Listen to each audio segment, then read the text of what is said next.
Hola a todos, hoy lunes 21 de octubre. Este fin de semana, y hablando acerca de mis podcasts con una amiga, me comentó que por qué no contaba casos de cambio y transformación en personas que hayan pasado o hayan hecho un profundo trabajo interior de autoconocimiento desde el psicodiagnóstico. Y hoy es lo que voy a hacer.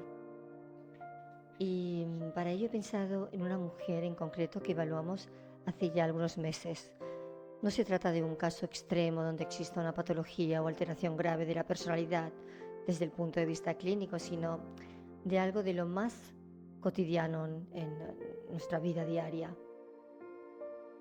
En este caso, se trata de una mujer inteligente, culta, formada, con inquietudes existenciales y de cierta espiritualidad. Practica meditación casi a diario, práctica que además acompaña con lectura relacionada con el despertar de la conciencia y que además comparte en sus redes sociales de una manera activa, como ejemplos a seguir. Le gusta hablar y escribir sobre el amor, sobre el perdón, sobre la compasión. Sin embargo, sus actos, los hechos delatan que en realidad está muy alejada de esta conducta virtuosa, ética y consciente. De hecho, su comportamiento es bastante obsesivo, controlador y envidioso. Y digo su comportamiento porque es importante recordar que es nuestro comportamiento adquirido, condicionado a lo que fue, a lo vivido, a lo sufrido, lo que determina nuestra forma de relacionarnos con el mundo y no lo que verdaderamente tú eres en esencia, porque entre lo que mostramos como conducta y lo que somos en esencia existe muchas veces un abismo. En cuanto se siente amenazada, desde su distorsión de la realidad, desde su distorsión de pensamiento, es capaz de acometer actos de lo más mezquinos y detestables para defender lo que considera está bajo su dominio o que cree pertenecerle. Y en realidad es que no le importa a quien hunda en su demoledora intención.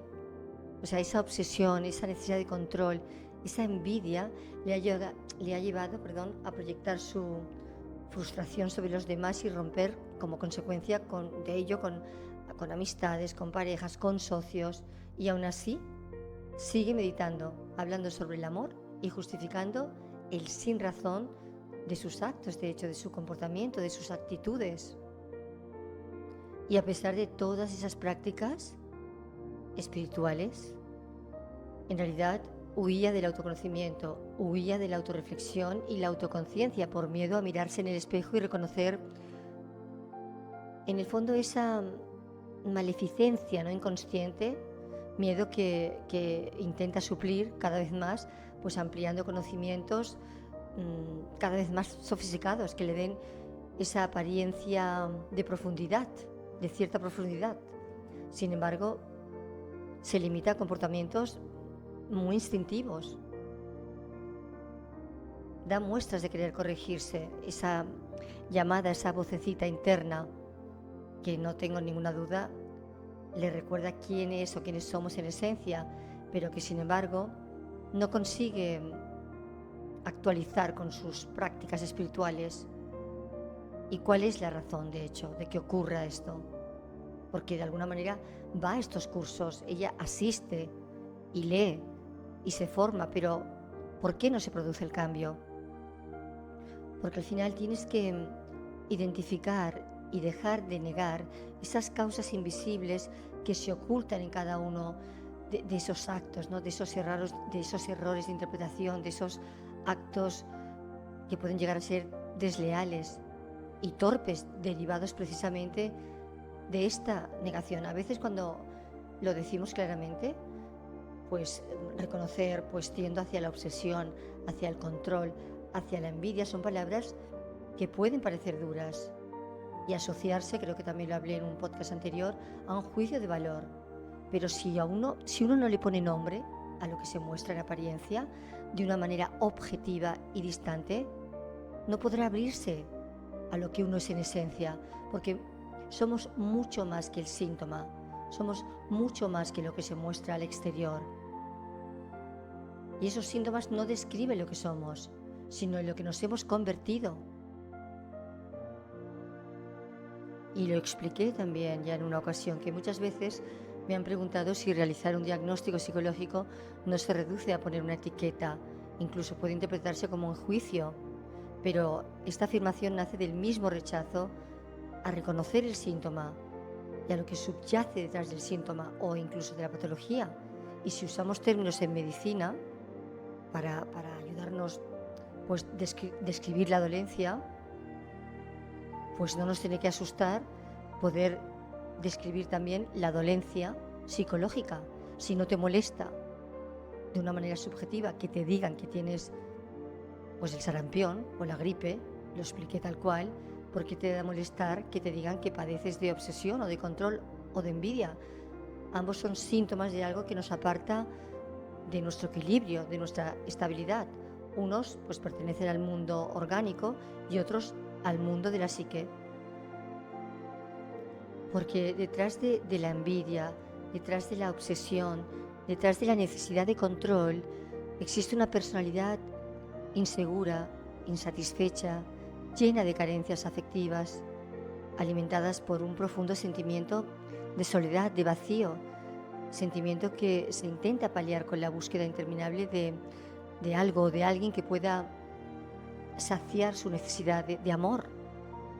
El miedo a la pérdida, el abandono y la renuncia revolotea en estas personas que padecen pues envidia, ¿no? Y te preguntarás cómo detectamos esto. Pues es muy fácil. Cuando tú estás preparado para observarte sin miedo a reconocer eso, pues se te ponen, por ejemplo, pues los moldes mentales encima de la mesa. ¿Qué moldes mentales tiene una persona que tiende a la envidia, a la obsesión, al control? Pues la comparación constante, que te des cuenta de eso. Cuando surge eso como molde mental, es cuando preguntamos, ahora obsérvalo en tu día a día, obsérvalo en tu día a día. La comparación constante, comparar continuamente su vida, los logros, las posesiones con los demás. Y esto al final genera una mentalidad de competencia que se convierte en algo tóxico, en la que uno al final se siente inferior e insatisfecho. Otra cosa que observamos, la desvalorización constante del éxito ajeno. Para disminuir el impacto emocional, las personas que padecen de envidia, por ejemplo, suelen descalificar o minimizar los logros de los demás. Y al final no es que tuvo mucha suerte, o bueno, para ellos fue fácil. Les cuesta reconocer el talento ajeno. Y en el fondo refleja una incapacidad para reconocer el mérito de otros sin que se sienta amenazado. O sentimiento de injusticia, con resentimiento hacia las personas que quizás perciban más que ellos, o la falta de gratitud.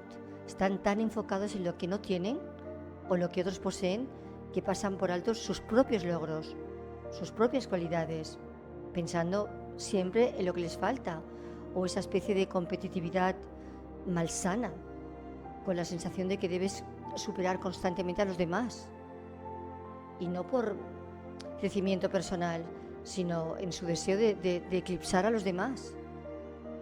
Incluso a veces el deseo de que otros fracasen.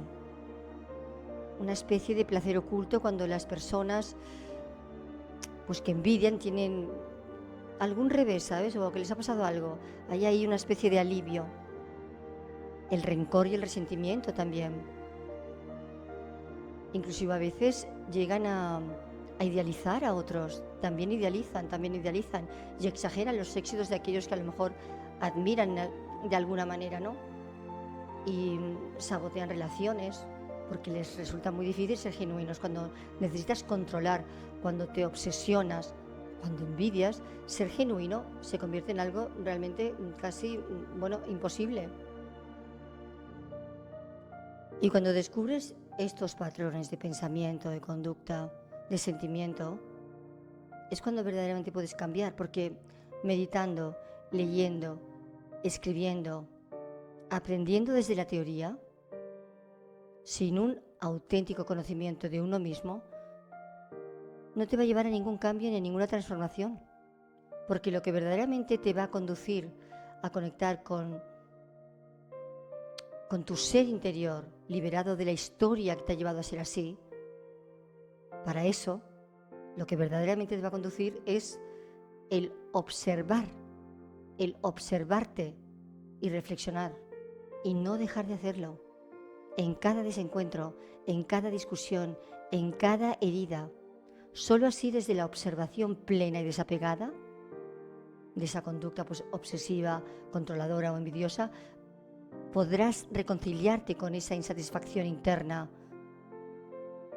practicando la compasión hacia ti principalmente, aprendiendo a ser más ecuánime, a descubrirte como ser único, amándote y aceptándote por lo que eres tú en esencia. No se trata de cuánto hayas rezado, de cuánto hayas meditado, de cuántas veces hayas asistido, participado a prácticas o rituales que prometen elevarte en conciencia. Ni siquiera se trata de cuánto conocimiento tienes o hayas adquirido acerca de la psicología, de la filosofía, de la religión. De lo que realmente se trata es de observar y de observarte en cada una de tus experiencias y tomar conciencia, darte cuenta. ¿Cuánto amor has podido experimentar hoy? ¿Cuánta comprensión, cuánta compasión, cuánto perdón, cuánta alegría? ¿Cuánto de esto has regalado? Porque si mientes, juzgas, criticas y eres sin fundamento, compites, engañas, te engañas, sigues engañándote. Si es así, mejor no perder el tiempo en prácticas que eleve la conciencia, porque al final puede producir un efecto rebote y la persona afianzarse más en lo que trata de cambiar por medio de tales prácticas. No va a funcionar y al final será como una frustración y la rabia aumentará. No puedes acercarte a lo espiritual sin efectuar cambios en ti, en tu cognición, en tu sentimiento, en tus acciones.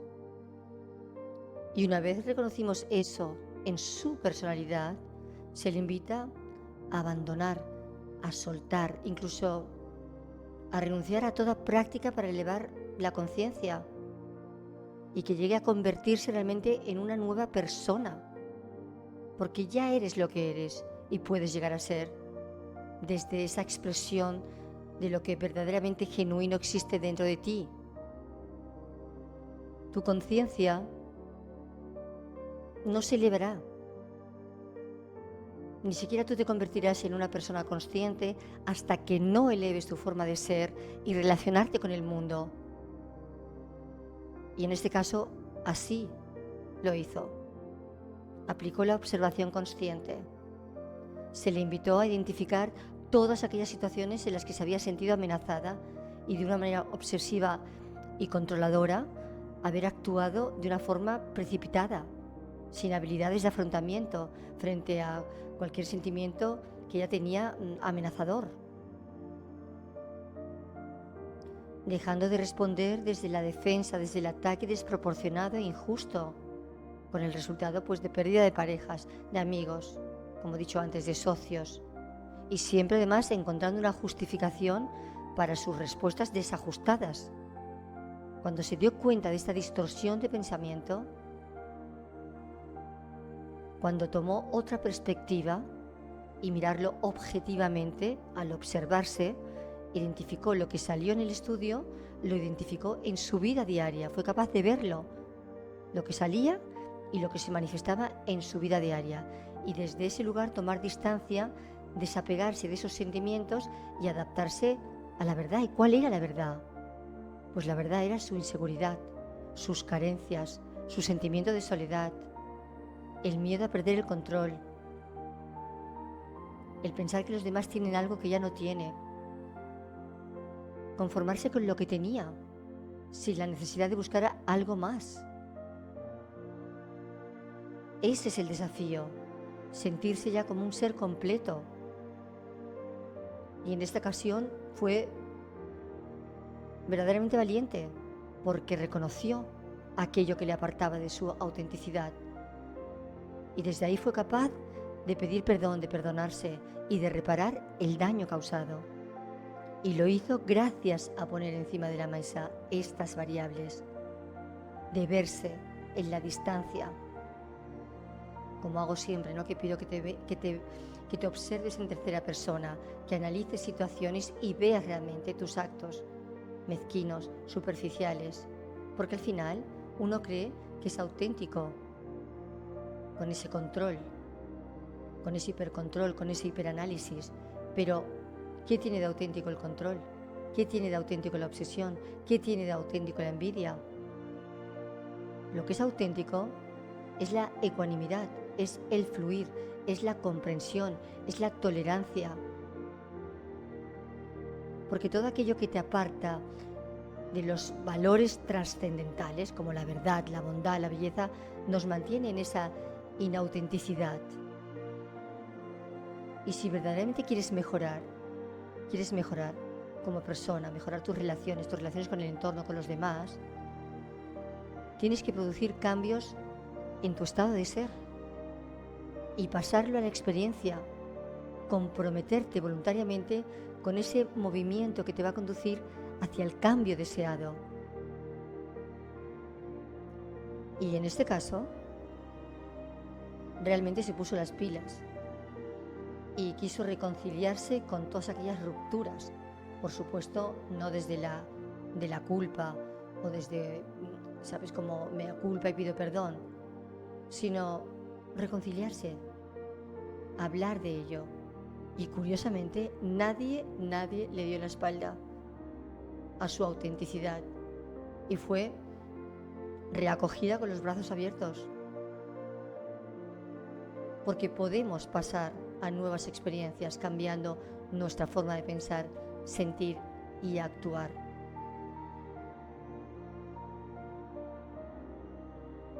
Y somos libres para cambiar nuestros patrones de conducta y transformarnos en un ser más conectado, más genuino, más auténtico. Porque tu yo esencial no depende de las circunstancias externas, ni siquiera se deja influir por ellas. Puedes tener una visión mucho más amplia y completa, y al final se sitúa incluso por encima de los sucesos. Y ese impulso hacia la transformación no se adquiere a través de la lectura o del aprendizaje, de cursos, de seminarios, de retiros. También lo dije en un podcast anterior. Si buscas amor, ama. Si buscas comprensión, comprende. Si buscas compromiso, comprométete. Si buscas generosidad, sé generoso. Si buscas ser tratado bien, trata bien. Si buscas tranquilidad, sé tú mismo esa tranquilidad. Aprende a serenarte. Si buscas compañía, sé tú mismo esa compañía. Aprende a estar contigo mismo, contigo misma. Si buscas salud, sánate. Si buscas un cambio, cambia de experiencia. Llegas a transformarte cuando te das cuenta de tu realidad psicológica. Darse cuenta de la propia realidad psicológica es uno de los primeros pasos esenciales en el camino de la transformación personal.